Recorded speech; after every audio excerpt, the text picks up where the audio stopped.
네, 저는 9월 넷째 주 문화 내용을 가지고 왔고요. 국내는 중국 문화유산으로 지정된 돌솥 비빔밥에 대한 이슈가 있어서 가지고 왔고, 국제는 약탈했던 문화재를 반환한 네덜란드의 소식이 있어서 가지고 왔습니다. 먼저 국내 내용을 나누면 중국 정부가 중화민족 통합정책을 강화하면서 김치나 한복, 태권도 등 한국 전통문화가 중국 조선족의 것이라고 주장하는 그런 문화 공정 양상을 보이고 있는데, 그 가운데에서 한국의 대표적인 전통 음식 중 하나로 꼽히는 돌솥 비빔밥 조리 기술이 이미 3년 전에 중국의 성급 무형 문화유산으로 지정이 된 사실이 확인이 됐다고 해요. 12일에 중국 북동부의 지린성 정부는 지난 2021년 12월 공식 홈페이지에 5차 성급 무형 문화유산 총 65개 항목을 승인하면서 여기에 돌솥 비빔밥 조리법을 지역 무형 문화유산 목록에 포함했다고 합니다. 당시 발표된 문서에는 조선족 돌솥 비빔밥 제작 기해, 이게 조리 기술이라는 의미예요. 이런 항목으로 적혀 있었고, 돌솥 비빔밥을 성급 문화유산으로 추천한 곳은 지린성 내의 연변 조선족 자치주였다고 합니다. 그리고 이때 가래떡 같이 쌀로 만든 떡 조리법도 지린성 무형문화유산으로 함께 등재가 됐는데, 이거는 지린성 내의 옌지시가 추천을 했다고 해요. 근데 중요한 거는 우리 정부가 이거를 모르고 있었다는 사실인데, 국내 무형유산 보전을 담당하는 국가유산청 관계자는 그 중국의 국가급 무형유산 중에 그 한국 전통문화와 유사한 항목은 일정 부분 파악을 해왔는데, 돌솥 비빔밥 같은 경우에는 지방급 유산이어서 등재 사실을 미처 파악하지 못했다고 말했다고 합니다. 그리고 중국 중부 후베이성 우한의 주재원 A씨의 목격담에 의하면 미춘이라는 중국의 한 돌솥 비빔밥 프랜차이즈가 있는데, 거기 이제 홍보물에 조선족 돌솥 비빔밥 제조 기술은 지린성 무형문화유산이다라는 문구가 쓰여 있었다고 해요. 이걸 보고 지린성 그 무형문화유산으로 지정된 그 내용을 홍보수단으로 사용하고 있다는 것을 또 알게 됐습니다. 네, 이 내용에 관해서 구도영 동북아 역사재단 한중연구소 연구위원은 역사적 맥락으로 볼 때 조선족은 이런 형태의 식문화를 유지하지 않은 것으로 보인다. 그러면서 이 미춘이라는 그 프랜차이즈 같은 경우에는 조선족 문화가 아니라 21세기 한국 문화를 중국 프랜차이즈로 둔갑시켜 팔고 있는 것이기 때문에 이거는 명백하게 문제 제기를 할 수 있는 부분이라고 말했다고 해요. 그리고 또 한국일보가 중국 행정부에 해당하는 국무원의 무형문화유산 네트워크에 공개된 국가무형문화유산 목록을 분석한 결과 2000년대 이후 최소 17건이 조선족의 전통임을 명시하는 한국 전통문화 콘텐츠로 파악이 됐다고 해요. 그러니까 한국 거를 가져다가 이거 조선족 전통이다 이렇게 주장을 하고 있는 거죠. 그 내용을 살펴보면 2021년에는 윷놀이, 그리고 백종절이라고 그 지방의 어떤 그런 세시 풍속 같은 게 있는데, 그렇게 해서 2건이 등재가 됐고, 2014년에는 김치조리법이 국가급 유산으로 뽑혔고, 2011년에는 아리랑, 판소리, 씨름 등 5건이 지정이 됐고, 2008년에는 우리 전통 혼례를 포함해서 7건, 2006년에는 널뛰기를 포함해서 2건이 각각 국가급 무형유산으로 공식 지정이 됐대요. 이 정도면 그냥 한국이 되고 싶은 것 같은데. 그래서 너무 황당해서 웃음이 나오죠. 이게 이제 중국 정부는 2006년 5월부터 2021년 12월까지 총 5차례에 걸쳐서 전국 모든 지방 정부에서 제출받은 지방급 무형문화유산 중에 2,161건을 국가급으로 올린 상태인데, 이렇게 국가급 무형문화재가 되면 유네스코 세계 무형문화유산이 될 가능성도 높아진다고 해요. 그래서 실제로 중국에서 2008년에 그 우리 농악무를 조선족 농악무로 바꿔서 국가급 무형문화재로 지정했는데 이게 2009년에 유네스코 세계무형문화유산에 등재가 됐다고 합니다. 네, 굉장히 많은 사건이 있었더라고요, 그동안. 근데 이 부분에 대해서 한국이 공식적으로 문제를 제기를 해도 중국이 지방 정부의 업무였다면서 발뺌을 할 수 있다고 하는데 중국 무형문화유산법에 따르면 문화유산 보호 및 보존 사업 예산은 지방 정부로부터 나오고 중앙정부는 해당 사업을 지원하는 위치 정도이기 때문에 중국 헌법도 소수민족, 민족문화유산 관련 업무는 해당 자치지역 정부 소관으로 규정을 하고 있다고 해요. 그래서 우리 업무가 아니기 때문에 우린 몰랐어. 뭐 이런 식으로 이렇게 좀 발뺌을 할 수가 있나 봐요. 사실 이 부분이 이해가 안 되기는 하는데 어쨌든 목적성을 갖고서 이 일들을 행하고 있기 때문에 그냥 눈 가리고 아웅을 하는 게 아닌가. 이거에 대해서 신종호 한양대 중국학과 교수는 중국은 거대한 국가 특성상 민족문화 관련 업무 권한이 중앙정부에서 지방정부로 분산이 돼 있다면서 이는 특정 문화 콘텐츠가 중국의 국가급 유산이 됐을 때 혹시라도 한국 등 주변 국가 발생할 수 있는 외교 분쟁을 사전에 막는 기능도 하게 된다고 설명을 했다고 합니다.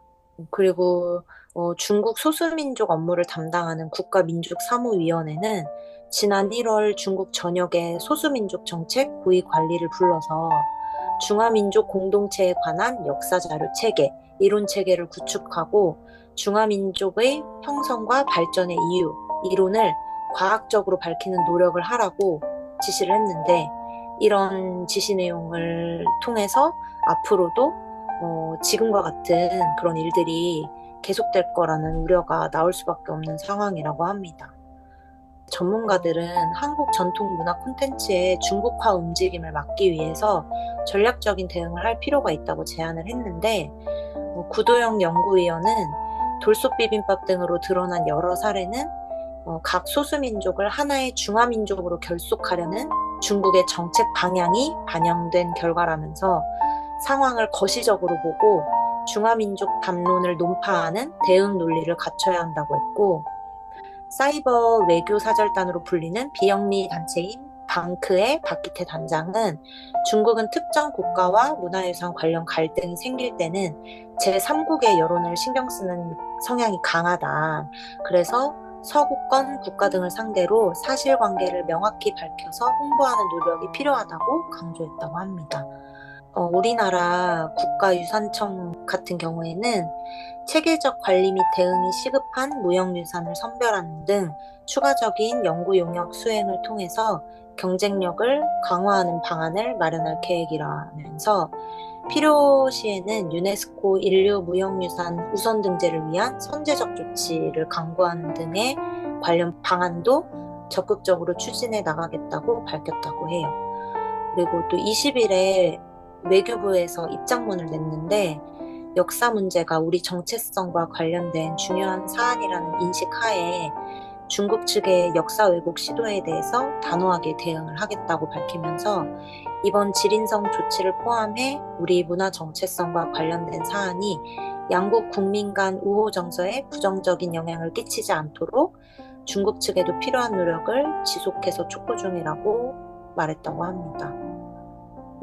뉴스를 접하고 굉장히 당황스럽고 이건 역사 왜곡 시도가 맞는 것 같아요.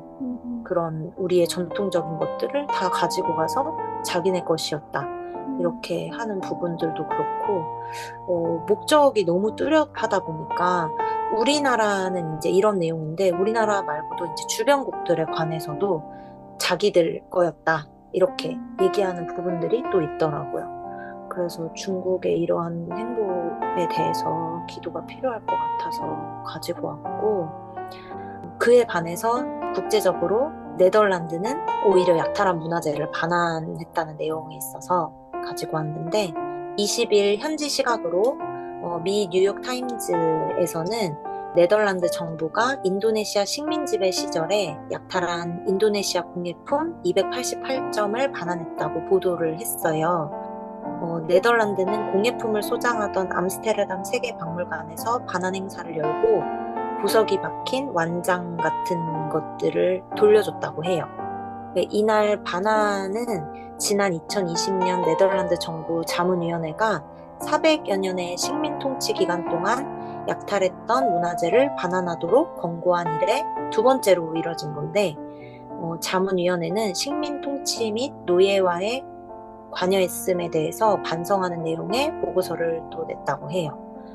에포 브루인스 네덜란드 교육문화과학 장관은 성명에서 네덜란드에 속한 적이 없는 물건들을 돌려준다고 밝혔고, 또 전투 중에 약탈한 물건뿐만 아니라 선교사가 확보한 물건이나 식민지배 했을 때 당시에 운영자들이 밀수한 물건들도 반환 대상에 포함하고 있다고 해요. 인도네시아 정부 같은 경우에는 이런 내용에 대해서 지난해에 네덜란드 식민수집품위원회에다가 13세기 자바 동부에 건설된 미완성 사원에서 약탈된 동상들과 20세기 초 약탈된 전통 무기, 보석 등 귀종품들의 반환을 요청했다고 합니다. 네, 이 이제 반환된 유물 같은 경우에는 인도네시아 수도 자카르타의 국립박물관이 소장하고 또 전시를 할 예정이라고 합니다. 이 뉴스를 접하면서 알게 된 내용인데, 또 지난 8월 27일에 이집트가 밀반출된 고대 유물 3점을 네덜란드에서 회수했다고 보도된 적이 있더라고요. 이집트랑 네덜란드 당국에 따르면 이 유물들은 불법 발굴로 도난을 당한 뒤에 밀반출된 것으로 추정이 되는데, 그 네덜란드 한 개인이 가족에게 물려받은 이 유물을 네덜란드 당국이 넘겨받아서 이거를 돌려줬다고 해요. 네덜란드 같은 경우에는 이 부분에 대해서 좀 정확히 인지를 하고 잘못된 것들을 좀 되돌리려는 시도들을 계속 하고 있는 것 같아요. 아까 내용에서 나눴듯이 이게 두 번째로 이뤄진 거라고 했잖아요. 첫 번째는 2023년도에 이뤄졌더라고요. 근데 이런 좀 네덜란드에 비해서 아프리카나 아시아 또 남미에서 약탈한 수많은 문화재를 전시하고 있는 프랑스와 벨기에 같은 경우에는 조금 반환에 미온적인 태도라는 내용도 같이 있더라고요. 이게 쉬운 일은 아닌 것 같아요. 근데 이렇게 또 네덜란드가 앞장서는 모습을 보니까 중국하고는 많이 비교가 되고, 이러한 나라의 어떤 움직임이 더 활성화되면 좋겠다라는 생각이 많이 들었던 것 같아요. 그래서 이 내용들을 보면서 좀 탐욕스러울 때의 모습과 그렇지 않을 때의 어떤 모습이라고 조금 여겨지기도 했고, 그렇다고 네덜란드가 전혀 잘못을 안 한 게 아니라, 과거에는 잘못을 했지만 그것을 반성하고 또 돌이키는 어떤 길을 가는 과정을 보여주는 것 같아서, 그런 부분에 이제 마음을 두고 말씀을 찾았을 때 저에게 와닿았던 말씀은 골로새서 3장 5절에서 11절 말씀인데요. 그러므로 땅에 속한 지체의 일들 곧 음행과 더러움과 정욕과 악한 욕망과 탐욕을 죽이십시오. 탐욕은 우상 숭배입니다. 이런 것들 때문에 순종하지 않는 자들에게 하나님의 진노가 내립니다. 여러분도 전에 그런 것에 빠져서 살 때에는 그렇게 행동하였습니다. 그러나 이제 여러분은 그 모든 것, 곧 분노와 격분과 악의와 회방과 여러분의 입에서 나오는 부끄러운 말을 버리십시오. 서로 거짓말을 하지 마십시오. 여러분은 옛사람을 그 행실과 함께 벗어버리고 새 사람을 입으십시오. 이 새 사람은 자기를 창조하신 분의 형상을 따라 끊임없이 새로워져서 참 지식에 이르게 됩니다. 거기에는 그리스인과 유대인도, 할례받은 자와 할례받지 않은 자도, 야만인도, 수구디아인도, 종도, 자유인도 없습니다. 오직 그리스도만이 모든 것이며 모든 것 안에 계십니다. 아멘. 이 말씀을 붙들고 함께 기도하고 싶은 것은, 자신들의 이익과 원함을 위해 거짓된 길을 가며 눈과 귀를 닫아버린 이 땅을 주님 손에 올려드립니다. 자신들이 만들어낸 거짓된 진실에는 아무런 가치도 없음을 알게 하시며 자신들의 이익만을 도모하는 그들의 탐욕스러운 마음을 마주하게 하시고 깨닫게 하셔서 잘못된 마음들을 끊어내게 하소서. 주님의 인도하심 안에서 네덜란드와 같이 잘못된 과거를 인정하고 바로잡는 일을 선택하는 나라들이 늘어나게 하셔서 각 나라의 관계와 모습들이 올바른 길로 나아가게 하시고 주님의 화평 안에 서로 돕고 협력하는 온 세계가 되도록 친히 역사하여 주소서. 아멘.